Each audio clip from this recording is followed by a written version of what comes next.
초신자 또는 불신자의 단골 질문이기도 합니다. 하나님은 다 아신다면서요? 알지요. 그렇죠. 그러면 아담이 하와가 선악과를 따먹을 줄 알았겠네요. 예, 알았겠지요. 알면서 왜 거기 두셨어요? 그래서 왜 이렇게 벌을 주시고 고통을 주시고 어렵게 하시는 것이죠? 하나님 우리 갖고 장난치는 거예요?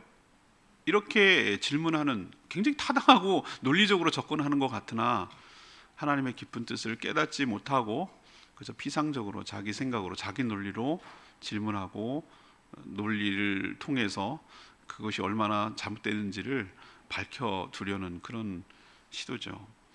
오늘 여러분 동영상 보시면 알겠지만 선악과는 우리를 넘어지게 하려는 시험이 아니라 축복이에요. 축복. 하나님이 모든 만드신 것은 보시기에 좋았더라. 여러분 이 말 믿으시죠? 그러면 선악과를 만드신 것도 보시기에 좋은 거고 선한 의도인 줄로 믿습니다. 우리를 골탕 먹이고 우리를 괴롭히고 우리를 넘어지게 하려고 그렇게 만든 것이 아니라 모든 만든 것을 보시기에 좋았던 안에도 선악과가 들어있다는 거 여러분 명심하셔요. 그럼 왜 이걸 두셨을까? 우리를 얼마나 존귀한 존재로 만드셨는지를 선악과를 보면 알 수 있어요. 우리에게 뭘 주냐면은 선악과만 있는 것이 아니라 동산 중앙에는, 중앙에 왜 뒀을까? 뭐 어느 방면이든지 다 보이고 뚜렷하게 변두리로 두지 않고 중앙에 뒀는데 자꾸 선악과만이 아니라 생명나무도 있다는 거야. 딱 중앙에 같이 있어요. 같이 있다는 것은 선택을 하는 거야. 내가 선택할 수 있는 거야. 이것 선택할 수 있어.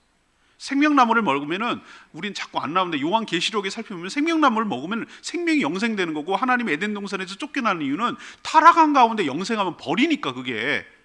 그래서 내쫓은 거예요. 생명나무는 뭐냐? 생명을 연장하는, 생명이 계속 이어지도록 하는 하나님의 특별한 은혜의 상징이에요. 그 열매는.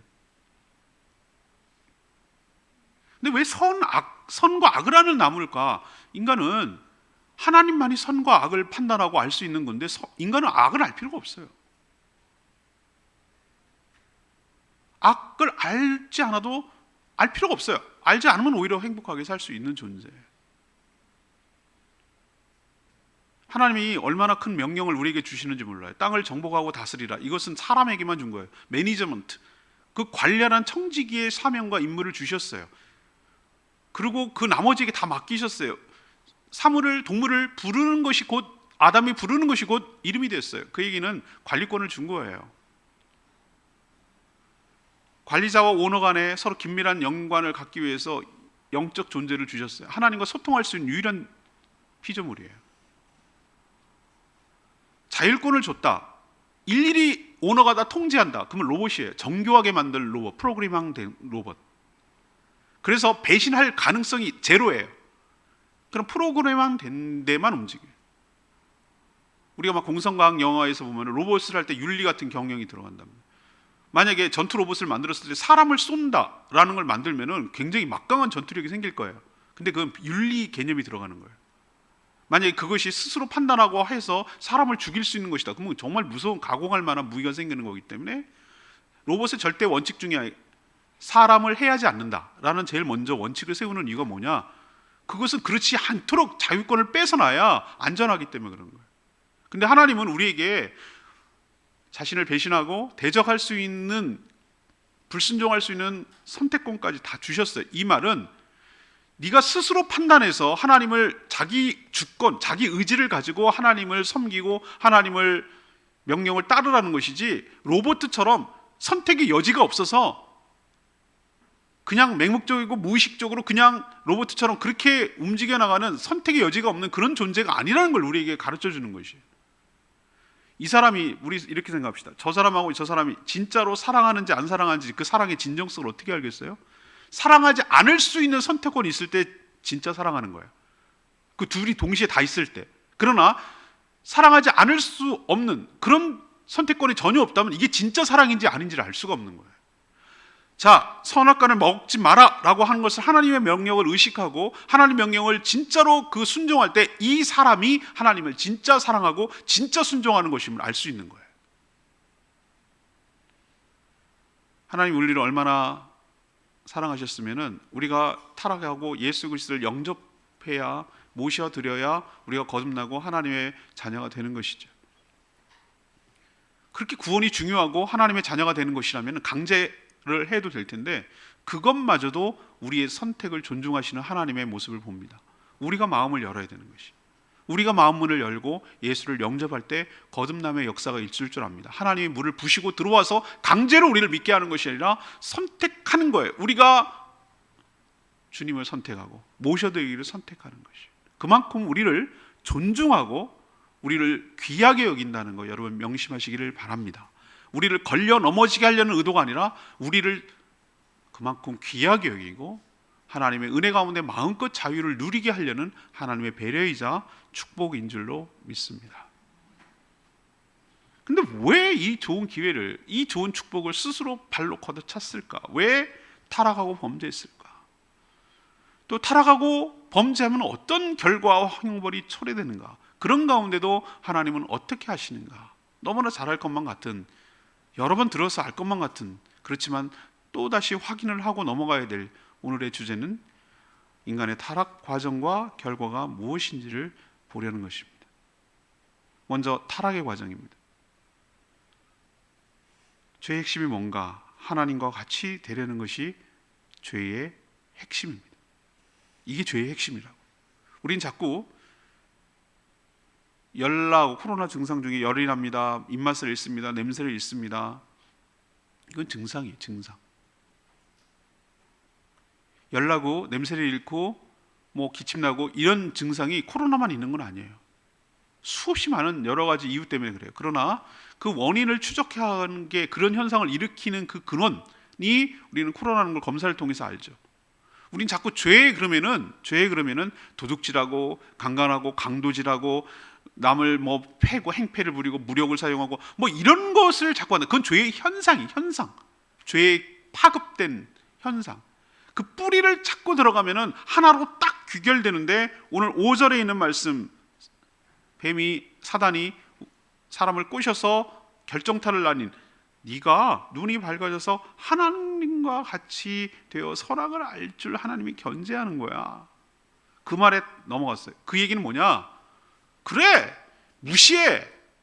이거 선악과 이거 까짓거 무시해버려. 그것마저 왜 내가 꼬박꼬박 말 들어야 돼? 그것도 그냥 뻥 차버려. 맘대로 해. 무시해버리고 먹어버려. 그러면 하나님과 맞짱 뜨는 거야. 네가 하나님 되는 거야. 이 마음이 있었기 때문에 그걸 따먹은 거야.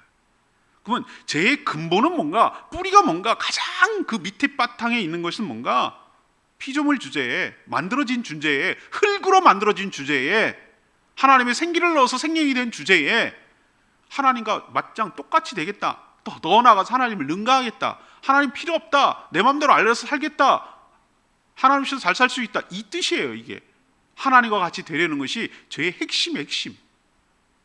나머지는 거기에 그런 죄 때문에 파생된 현상인 거예요. 사단이 직접 나타나는 거 봤습니까? 아닙니다. 사단은 가장 피조물 중에 처음에는 영리했는데, 뱀이 가장 영리했는데 사단이 그 속에 틈 타고 들어가자 간교한 피조물이 됐습니다. 그럼 이게 사단이 뱀인지 사단인지 어떻게 합니까? 친절하게도 처음과 끝과 이어지게 하는 요한계시록에는 뭐라고 옛뱀, 사단이라고도 하는 이런 표현이 나와요. 그 옛뱀이 뭘까? 옛날에 그 창조 시대 때 에덴 동산에서 하와와 꼬셨던, 유혹시켰던 그 뱀을 사단이라고 본 것이. 성경은 이렇게 보완적으로 봐야 되는 것이. 이게 사단이에요. 강교한 뱀이 하와에게 접근합니다. 그리고 첫 질문은 이겁니다. 하나님이 참으로, 진짜, 정말로 너희에게 모든 동산의 나무의 열매를 먹지 말라고 하시더냐? 이게 첫 질문이에요. 여기서의 제가 부사가 왜 강조시켰죠? 진짜로, 정말로, 참으로. 이 질문의 의도는 뭡니까? 확신을 흔들어 놓는 거예요. 확신을 흔들어 놓는 거예요. 진짜 그런가? 한 번쯤 여태까지 생각을 안 해봤는데, 그렇게 당연하다고 생각을 했는데 정말로 모든 나무의 열매를 먹지 말라고 하시더냐? 그리고 어디에다가 집중하는 거죠? 다 할 수 있는데 아다르고 어다르는 똑같은 말을 제가 다르게 해볼게요. 선악과만 먹지 말라고 하시더냐? 라고 묻는 것과 모든 나무의 열매를 먹지 말라고 하시더냐의 뉘앙스 차이를 아시겠어요? 모든 나무의 열매를 먹지 말라고 하나님을 어떻게 비춰지게 이 하와에게 드리게 되냐면은, 하나님 어떤 분인지 너 느껴? 간섭하는 거야? 누르는 거야? 통제하는 거야? 하지 말라는 거야? 너는 거기에 대상이야. 너를 누르고 통제하고 간섭하고 장악하고 그런 하나님이야. 하지 말라고 하시더냐? 모든 걸 하지 말라고 하시더냐? 진짜냐 그게? 정말로 그렇냐? 라는 것을 의심하게 흔들어 놓고 하나님이 어떤 분인지에 대해서 부정적인 이미지가 가도록 첫 질문을 하는 거예요.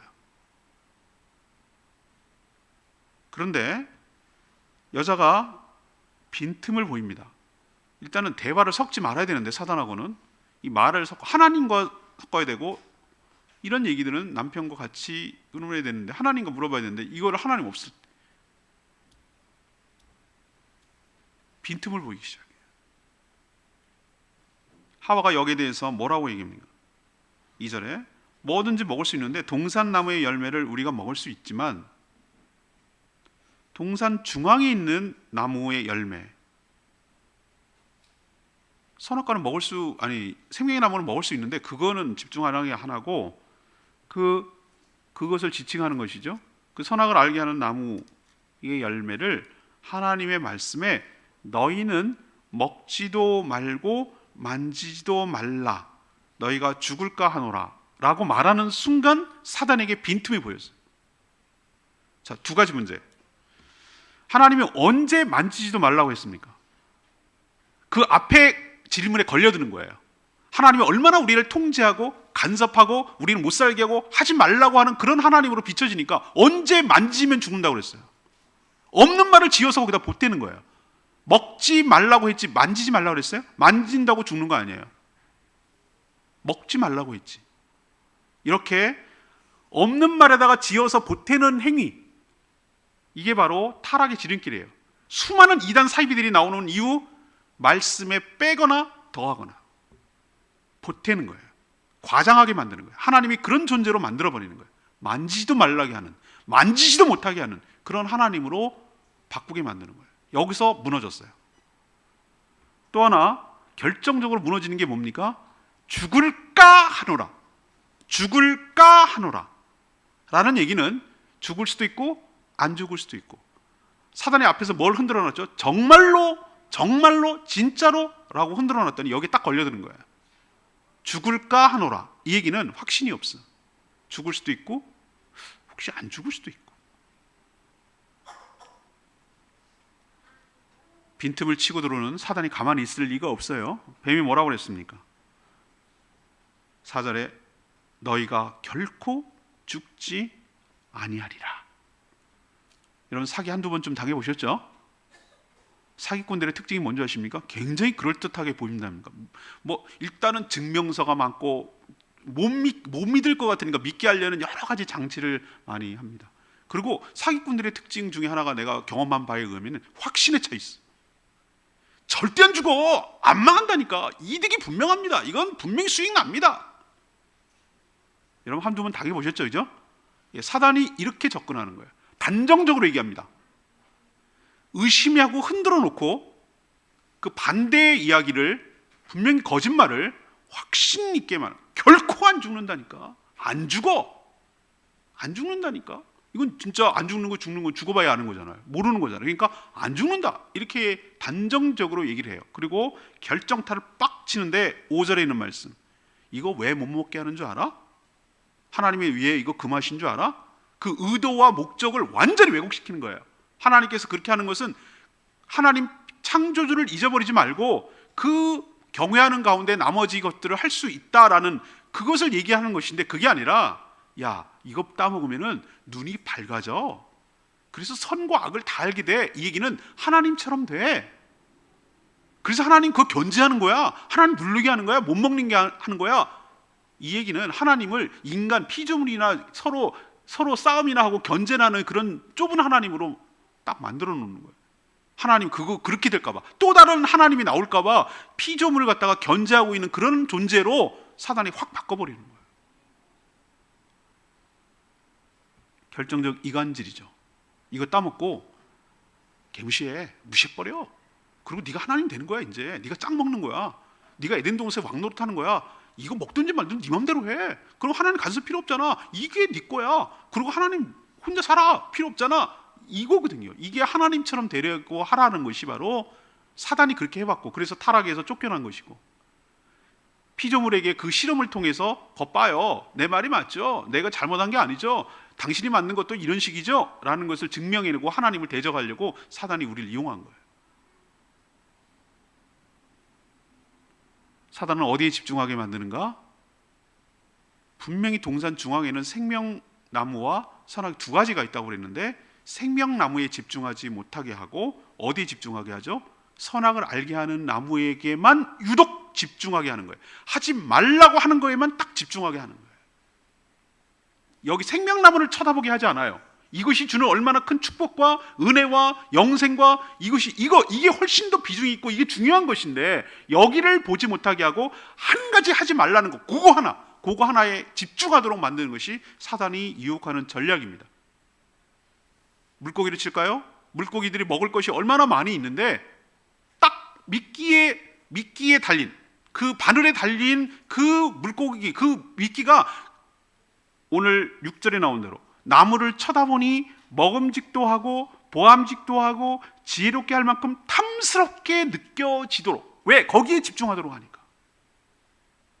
물고기가 왜 거기에 집중합니까? 보암직도 하고 먹음직도 하고 지혜롭게 하고, 이걸 남들이 먹으면 남들이 가져가기는 얼른 먼저 내쳐야 되는데 이걸 내가 먹어야 되는데, 이렇게 하니까 물면 걸리는 거예요. 결국 이 유혹에 넘어가서 따먹고, 그와 함께 있던, 난 맨 처음에 아담 혼자, 아니 하와 혼자 있는 줄 알았어요. 성경 잘 읽어보세요. 6절에 열매를 따먹고 자기와 함께 있는 남편에게도 주매 그도 먹은지라. 동의하고 동조하고 허락했다는 뜻이에요. 비겁하게 뒤로 싹 빠져 있는 것이고요. 여러분, 타락이 무엇인가? 사단의 유혹에 먹음직도 하고 보암직도 하고 하나님처럼 되라고 그렇게 유혹하는 여러 가지 것들을 행함으로 내가 하나님이 돼서 내 마음대로 살고 싶다고 하나님을 거역하는 행위, 이것을 타락이라고 만드는 것입니다. 하나님께서 우리에게 마음껏 하라고 주신 그 자유를, 선택권을 어디에 사용했냐면은 하나님을 거역하는 데다 사용해버렸어요. 이것을 타락이라고 말하는 거예요. 우리는 이런 면에서 우리 삶을 적용하자면 우리는 수없이 많이 타락하고 수없이 많은 죄를 짓고 있어요. 내가 얼마나 하나님 되어서 살려고 하는 속성이 강하지만, 내 왕국을 세우려고 하는 거지만 내 마음대로 하고 싶은 거예요. 마음대로 막 휘젓고 싶은 거예요. 세상이 내 마음대로 딱 중심에 놓고 모든 것들을 내 마음대로 좌지우지하고 싶은 우리의 욕망이 이 죄의 뿌리에 근거하기 때문에 우리도 죄의 후손이라는 것을 여실히 보여주는 거예요. 여러분, 안 그렇습니까? 우리는 요만큼의 줄반장 세워놓으면 줄반장할 때 그 권한을 이용하려고 갑질하려고 하는 우리의 속성이 우리 가운데 있어요. 내가 하나님이 되고 싶은 거예요. 수많은 범죄와 타락이 어디서 기인하는지 여러분 명심하셔야 돼요. 하나님이 될 수 없는 존재가 하나님이 되겠다고 덤비고 그 자유를 사용할 때 우리도 아담과 하와처럼 될 수 있다는 거 기억하시고, 도대체 죄의 증상 말고 죄의 본질이 뭐야? 하나님 되려는 거 여러분 꼭 기억하시고 내 자리를 찾아가고 이런 엄청난 일을 저지르지 않는, 타락하지 않는 저와 여러분 되기를 간절히 소망합니다. 두 번째, 그러면 죄의 결과는 뭔가? 죄를 짓게 되면 모든 관계가 망가지는 것, 이게 문제예요. 8절에 그거 나오죠. 하나님 낯을 피해서 동산에 숨었다고 그랬는데, 자, 그 전에 무엇부터 일어나는가? 타락의 첫 증상이 뭔지 아십니까? 7절에 그래 눈이 밝아지긴 밝아졌어요. 근데 뭐가 밝아졌습니까? 자기가 벌거벗은 것을 안 거예요. 전에는 몰랐어요. 벌거벗었으나 부끄러워하지 않다고 창세기 앞부분에 나와요. 근데 갑자기 먹고 나서 누가 가르쳐 준 거 아닙니다. 이게 죄의 자연스러운 증상이에요. 하나님 묻잖아요. 누가 너에게 벗은 것을 알려주었느냐? 이렇게 묻잖아요. 이걸 하나님 알고 있는 거예요. 이건 죄의 현상으로 나타나고 있다는 걸 알고 있는 거예요. 하나님은. 가르쳐 주지 않았는데 제일 먼저 생기는 감정이 뭔지 아십니까? 부끄러워서 가리는, 이게 수치심이에요. 수치심. 죄를 짓고 나면은 가장 먼저 나타나는 자기 감정이 뭐냐면 부끄러움이에요. 부끄러움. 그래서 자기를 가리려고 해요. 죄인들의 특징 중에 하나는 뭐냐면은 철저하게 가리려고 그래요. 가리려고. 이것도 숨기고 가리려고 해요. 죄를 가리려고. 그리고 두려움이 생기기 시작해요. 하나님의 형벌, 죄에 대한 따른 책임의 결과 추궁 또는 거기에 따른 형벌이 무서워지기 시작하는 거예요. 정령 죽을 것이라고 했기 때문에 그것이 두려우니까 어디 도망가 봐야 손바닥 아닌데 피합니다. 그것이 8절에 나오는 거예요. 8절에 어떻게 합니까? 그들이 그날 바람이 불 때 동산에 거니시는 하나님의 소리를 감지했어요. 타락하기 전까지 이렇게 하나님과 소통하고 하나님을 느낄 수 있는 존재였어요. 에덴 동산이 그런 것이었어요. 그런데 여호와 하나님의 소리를 들었어요. 듣고 아담과 하와가 그 아내가 여호와의 낯을, 하나님 얼굴이 없지만 하나님의 그 존재를 피해서 동산나무 사이에 숨었어요. 왜? 두려워서.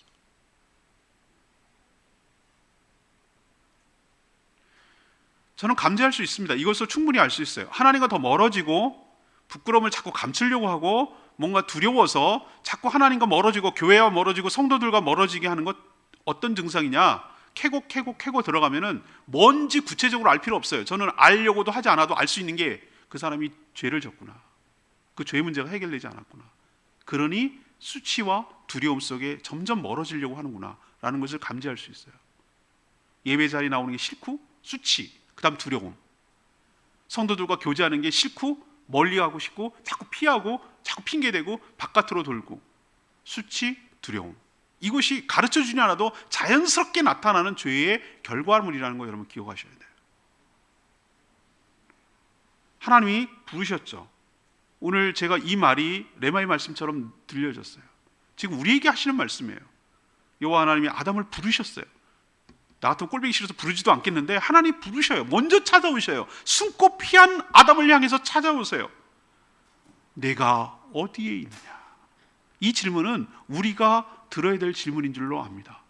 넌 지금 현재 어디에 있느냐? 네가 있어야 될 자리는 어디냐? 근데 지금 어디에 있느냐? 네가 지금 현재 이 주일날 예배 시간에 있어야 될 그 자리가 어디에 지금 있느냐? 네가 지금 어디에 있느냐? 네가 지금 죄악 가운데 있느냐? 그 죄의 자리에 있어야 될 것인가? 아니면은 네가 어디에 있어야 되는 게 맞느냐? 이 질문은 우리가 평생 동안 계속 가져가야 될 하나님의 질문인 거 명심하시고, 하나님 나를 향해서 계속 물어요. 네가 지금 어디 있느냐? 이건 위치를 묻는 게 아니에요. 좌표 찍어 어디야? 그걸 묻는 게 아니에요. 네가 지금 있어야 될 자리에 있느냐? 네가 왜 거기에 있느냐? 라고 우리에게 물어보시는 질문이에요. 하나님의 질문이에요. 이 질문은 우리가 꼭 명심해야 될 질문이에요. 근데 아담이 뭐라고 그랬습니까? 수치와 두려움 다음에 나타나는 현상이 거짓말이에요. 거짓말. 하나님, 제가 벗었으므로 두려워하여 숨어나이다. 거짓말. 거짓의 아비 사단에게 유혹에 넘어가면은 그 거짓의 아비를 닮아가게 됩니다. 이거 가르쳐주지 않았어요. 벗었으므로 숨었다고요? 아니죠. 선악과를 따먹었으므로 무서워서 숨은 거죠. 벗었기 때문에 숨은 게 아니죠. 거짓말로 하는 거예요. 거짓말로 대답하는. 이게 바로 착착착 우리가 지금 수없이 짓고 있는 것들이 그 기원이 어디 있는지 여러분 명심하셔야 돼요. 제가 있잖아요. 우리 꼬맹이들이 많이 거쳐갔는데 윤시원이 있어요. 시원이가 돌도 안 됐을 때 이제 걸어나 한 달쯤 됐나? 2층에 교육실에다가 자기 나름대로 그림을 그리고 있더라고. 자기 나름 창작 활동을 하는 거죠. 크레파스로 막 이렇게 그리고 이렇게. 윤시원, 이거 누가 그랬어? 누가 했냐고? 네가 그랬어? 말도 못하는 애가 거짓말부터 해요. 우리가 죄 가운데 태어난다는 것은 그걸 통해서 알 수 있어요. 가르쳐주지 않아. 누가 부모가 거짓말에 적당히 빠져나오고 그러려면 거짓말에 가르쳐주는 부모가 세상에 어딨냐고. 나이도 지금 이제 돌도 안 됐는데 제 크면은 우리가 알 수 있어요. 우리가 왜 죄의 가운데 태어나는지 알 수 있어요. 거짓말은 가르쳐주지 않아도 본능적으로 나와요. 왜? 그걸 모면하고 싶으니까. 보세요. 벗었으므로 숨겼나이다. 거짓말하잖아요. 벗었다는 걸 누가 알렸느냐? 네가 선악과를 따먹었느냐? 라고 하나님이 물었어요. 이거 물었을 때 몰라서 물은 거 아닙니다. 하나님 물을 때 몰라서 묻는 경우는 거의 없어요. 뭐를 기대하시고 묻는 거죠? 자신의 잘못을 시인하고 회개할 기회를 주려는 하나님의 배려예요. 근데 우리는 어떻게 합니까? 그 기회마저도 차는 거예요. 속일 분을 속여야지. 다 알고 묻는 그분한테, 하나님 다 알고 계시는 그분한테 오만 가지 막 핑계대고 뭐 이거 합니다. 거짓말로 모면하려고. 안 되는 걸 지금 하려고 그러는 거예요. 덮으면 덮을수록 죄는 드러나게 하나님 들추시고요, 드러내면 드러낼수록 하나님 그 죄를 없이 하셔요. 그런데 거짓말로, 핑계로 숨어서 이런 식으로 죄를 해결하려고 하니 근원적으로 죄가 해결되지 않는 거예요. 하나님이 기회를 주는 거예요. 그때라도 하나님, 제가 정말로 뭐가 씌었나 봅니다. 하나님, 제가 그 유혹에 넘어가서 내가 잘못했습니다 라고 했더라면 이렇게까지 파괴적으로 망가지진 않았을 것인데, 끝까지 거짓말로 모면하려는 이 모습 때문에 더 가혹한 형벌이 우리에게 주어졌는지도 몰라요. 그 하는 모습 보세요. 여자한테 물었어요. 내가 어찌하여 네가 그렇게 하면 안 되는데 어찌하여 이렇게 했느냐? 그 전에 아담에게 물었어요. 여러분, 이 순서 잘 기억하셔야 돼요. 선악과를 최초로 따먹은 사람 누굽니까? 여자인 하와가 따먹었습니다. 근데 묻는 것은 아담에게 묻습니다. 왜 그렇습니까? 아담이 사람이니까. 여자는 뭐 하는 존재입니까? 사람이 아니란 얘기가 아니라 돕는 배필이에요. 돕는 것은 어시스턴트, 돕는 것이지 책임지는 자는 남자예요. 남자 비겁하죠? 따먹고 뱀하고 대화할 때 쓱 빠져 있어요. 지도 먹어놓고 옆에 있어서. 하나님 그거 안 넘어가세요. 하나님이 책임 묻는 것은 남자에게 물어요. 네가 사람이니까. 여자는 돕는 자야. 물론 잘못 도와서 이 꼴 났지만 네가 책임지는 거야 라고 하나님 분명히 얘기하잖아요. 아담에게 물었어요. 그런데 기가 막힌 말을 합니다. 12절, 하나님이 주셔서 나와 함께 있게 하신 여자, 그 여자가, 저 여자가 나한테 그 열매 나무를 주므로 내가 먹었습니다. 하와, 너 왜 어찌하여 이런 일을 했느냐? 뱀이 나를 꼬여서, 꿰므로 내가 이것을 먹었습니다. 아담은 누구에게 핑계 전가합니까? 하와에게. 하와는 누구에게 전가합니까? 뱀에게. 근데 아담이 한 말이 여러분이 기억하셔야 돼요. 하나님이 나와 함께 있게 한 저 여자가 나한테 줬다는 거예요. 처음에 아담이 하와가 왔을 때 뭐라고 그랬어요? 내 살 중에 살이요 내 뼈 중에 뼈라고 최고로 극찬했다고 그랬죠. 너무 좋았다고 그랬어요. 근데 지금 문제가 생기니까 어떻게 되는 거예요? 딱 갈라져 가지고 모든 책임을 누구에게 돌리는 거예요? 표면적으로는 여자에게 돌리는 것처럼 보이지만 근원적으로는, 파고 들어가면 그 얘기는 무슨 얘기냐면은 하나님이 만들어서 나에게 주신 저 여자, 하나님이 안 만들었으면, 하나님 나에게 안 데리고 왔으면 이 꼴 안 났잖아요. 하나님 책임이에요. 이제 이해하시겠어요? 누구에게 지금 책임을 전가하고 있는지? 인간의 보편적인 죄의 증상이 이거예요. 선악과를 왜 만들었냐고요? 꼭 하는 질문이 뭐냐면, 이거 안 만들었으면 안 먹었을 수도 있잖아. 안 먹었으면은 그럴 수도 있겠지, 물론. 없었으면은. 그러나 그럼 우리 로봇으로 사는 것이지. 인간들의 모든 것은 어떤 현상으로 나타나면, 지금 죄의 증상에 대해서 좀 설명하는데, 수치, 두려움, 거짓말과 핑계, 합리화와 동시에 모든 책임을 하나님께로 돌리려는 것이 인간 죄인의 특성이에요. 이게 죄인이라는 증거라고 삼으셔도 돼요. 모든 안 되는 것들, 모두 엉망으로 되는 모든 자기의 인생에 일어나는 모든 일들을 전부 다 누구 핑계를 대냐면 하나님 핑계 됩니다. 처음에는 사람 핑계 됩니다. 저 사람 때문에, 부모님 잘못 만나서, 내가 결혼을 잘못해가지고, 자식 때문에, 이런 식으로 사람에게 핑계대고, 궁극적으로 하고 싶은 얘기는 그 상황을 다 알면서도 내 인생을 이렇게 꼬이도록 하고 엉망으로 만든 하나님 책임이라니까 라고 하고 싶은 거예요. 그게 죄인의 특징 중에 하나예요. 자, 이렇게 되면서 우리가 나타난 현상 중에 더 비참한 것은 무엇인가? 모든 관계가 깨진다는 데 문제가 있어요. 자, 1차적으로 저 여자, 저 이렇게 함으로써 가장 가깝고 한 몸이 되어야 될 부부가 사이가 깨졌어요. 서로 핑계를 대고 서로 이렇게 나눠졌어요. 궁극적으로 하나님과의 관계가 깨졌어요. 하나님을 피할 수밖에 없고 도망갈 수밖에 없고 하니 친밀해져야 되고, 매니지먼트와 오너로서, 매니저와 오너로서 친밀한 관계를 유지해야 이 모든 사명을 감당할 수 있는데, 피할 수밖에 없고 숨을 수밖에 없는 관계가 되니 하나님과의 관계가 단절됐어요.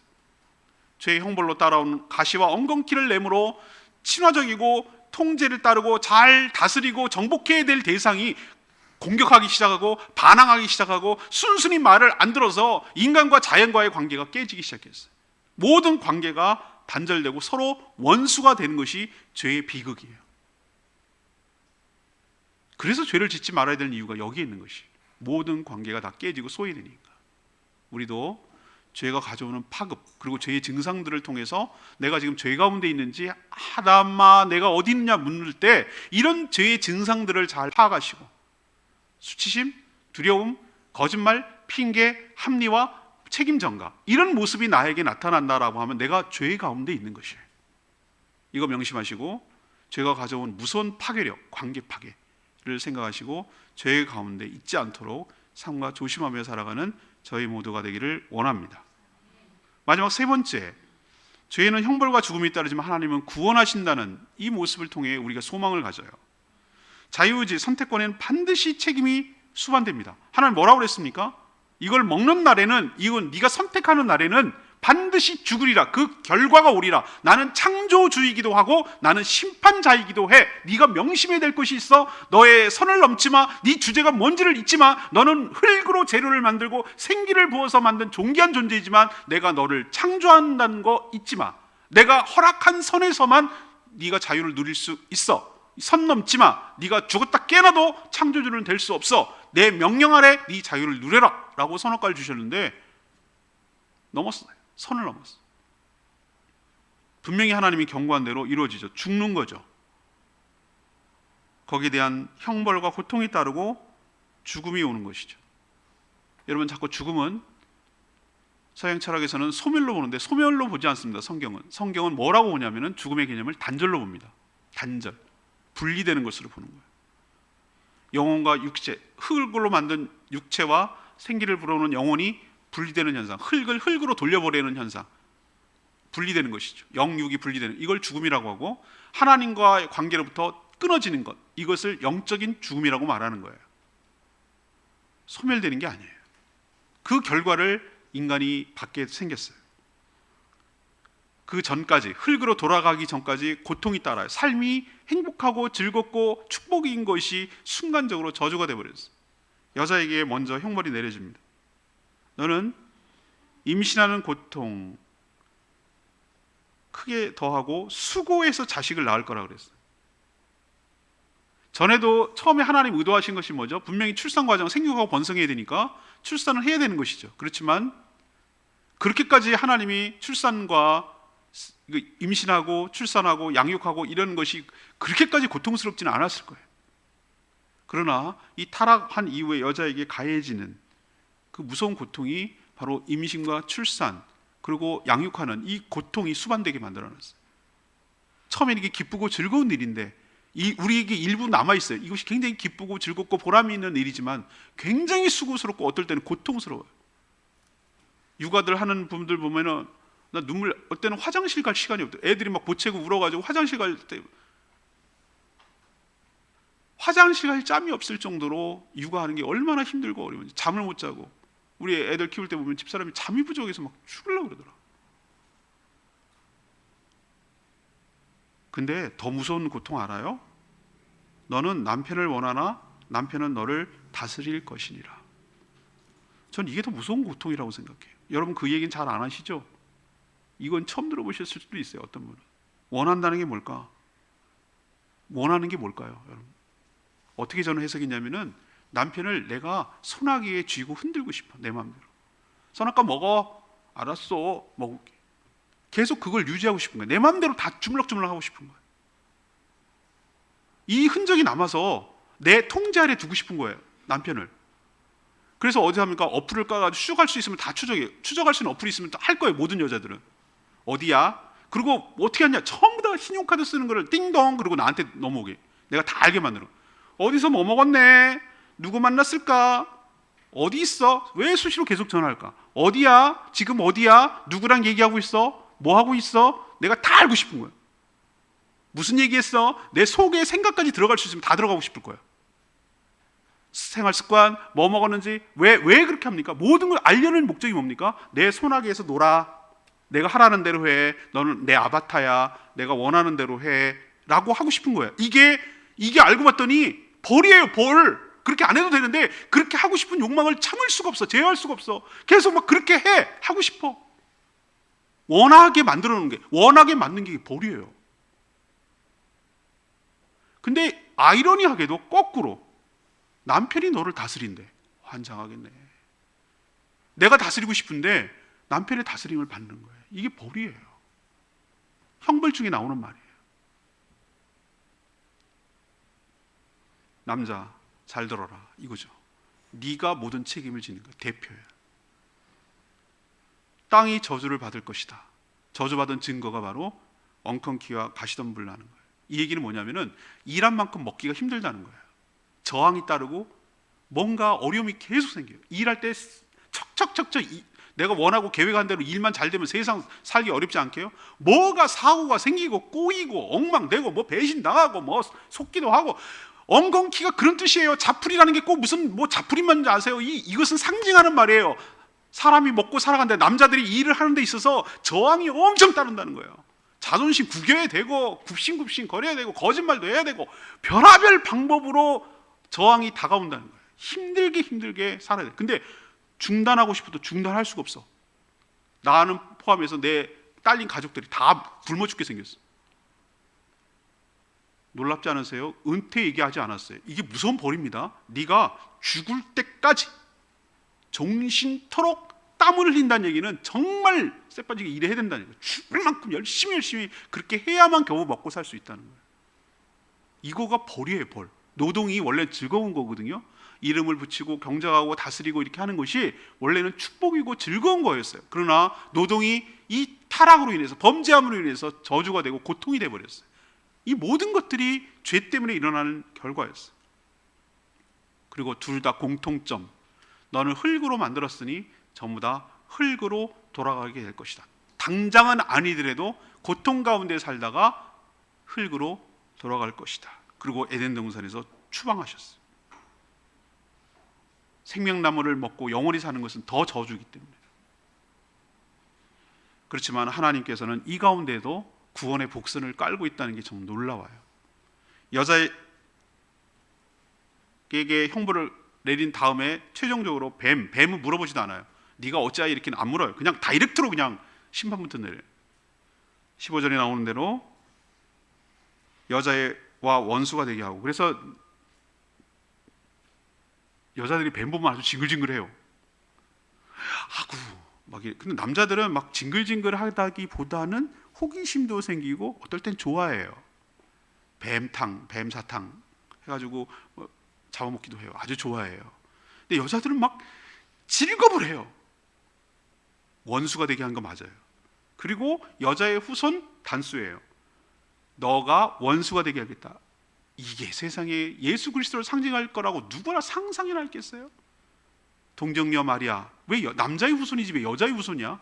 그래야 여자의 후손이라고 해야하는 게 맞잖아요. 여자의 후손이 네 머리는 너의 결정타, 권세를 깨트린다는 얘기예요. 머리는. 그러나 발꿈치는 상하게 할 거라고 해서 너도 공격할 거다. 예수 그리스도를 십자가에 못 박아 죽였어요. 못에 발을 바꿨어요. 죽였어요. 그렇지만 더 큰 치명타는 뭐냐면 발꿈치를 상하게 하는 것보다 머리를 상하게 하는 게 결정타예요. 사단은 십자가에서 머리가 깨졌어요. 그거 갖고 있던 죄와 사망의 법칙을 이제 우리한테 들이밀지 못하고 우리를 구속 못하니까 자기가 제일 좋은 그 무기를 빼앗긴 거예요. 그걸 여기서 얘기하신다고? 또 하나 복선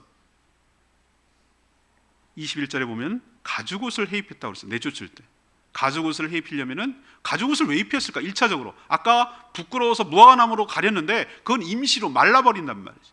가죽옷을 입힌다는 것은 좀 더 오래가는 그 옷인데, 가죽옷이 만들기 위해서는 가죽을 내놓아야 될 동물이 죽어야 된다는 의미예요.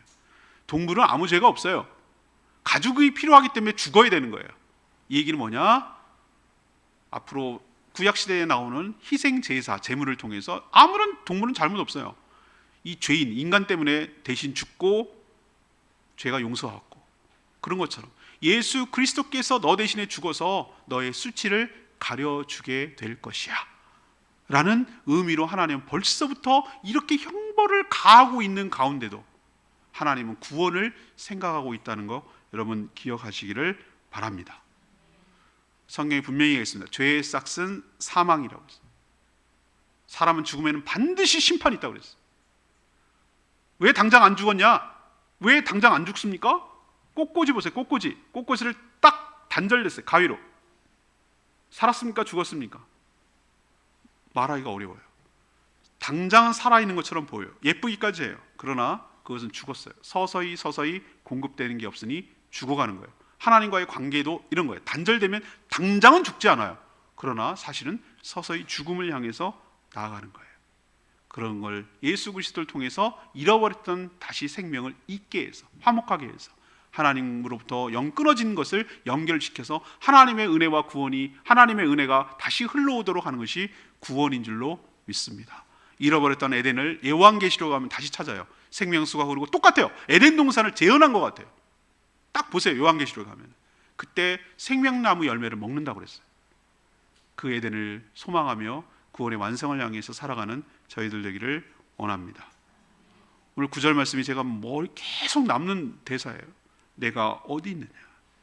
하나님은 죄 가운데 사는 우리를 향해서 지금도 먼저 찾아오시고 나를 찾고 계시다는 거 기억하시고, 이 질문에 정직하게 내가 어디 있는지 대답할 수 있는 사람이 됐으면 좋겠어요. 부끄러워서 숨었나이다 이런 거짓말을 하지 않았으면 좋겠어요. 내가 있어야 될 자리에 있는 저와 여러분 되기를 원합니다. 저는 하와 보면서 성경 암송과 묵상이 왜 이렇게 중요한가. 이 하와는 묵상 잘못하고 성경 암송 잘못해서 망한 케이스예요. 죽을까 하노라. 죽는다고 외워야지. 만지지도 말라. 왜 보태 네 말로. 이게 망한 케이스란 말이에요. 여러분 말씀 가운데 정확하게 알아야 될 줄로 압니다. 하나님께 순종하는 것은 우리를 로봇 취급하는 것이 아니라, 억압이 아니라 그 가운데 자유를 누리게 하는 축복을 주시려는 것 기억하시기를 바라고, 순종이 축복의 지름길임을 기억하시기를 바랍니다. 사단은 이런 식으로 간교하게 접근해서 우리를 흔들어 놓고 의심하게 하고 단정적으로 거짓말하는 실제인 거, 거짓말의 압인 거 여러분 기억하시고 속아 넘어가지 않기를 원합니다. 범죄의 가장 큰 문제는 관계가 다 파괴된다는 데 문제가 있어요. 사람과의 관계도 파괴되고 하나님과 관계가 진짜 문제예요. 자연과의 관계도 파괴돼요. 단절된다고요. 그리고 철저하게 고립되고 소외돼요. 외로워요. 왜 외롭습니까? 죄 가운데 살기 때문에 외로운 거예요. 찾아오는 일은 없고 나 혼자인 것 같고 세상 그렇고 외롭다 못해 죽는 거예요. 외로움이 바로 죄의 결과고 형벌이에요. 소외되니까, 다 단절되니까 결국은 죽음으로 분리되는 거예요. 그 좋던 에덴 동산에서 쫓겨나서 우리 인간은 늘 파라다이스를 꿈꾸며 영화나 드라마를 만들어요. 그 에덴 동산을 그리운 거예요.